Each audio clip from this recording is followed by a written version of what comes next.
তুমি বরং ওকে আশীর্বাদ করো, তুমি দেখো তোমার আশীর্বাদ পেলে ওর খুব ভালো হবে।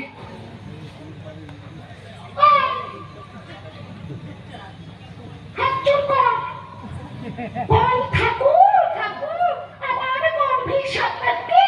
আমার গর্ভের সন্তান কে?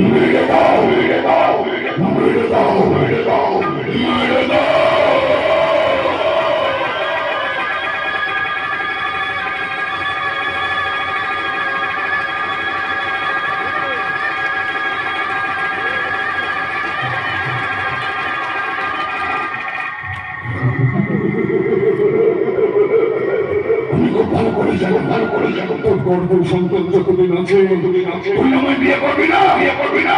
এবার তুই একা, কেউ নেই, তোকে আমায় বিয়ে করতে যাবে।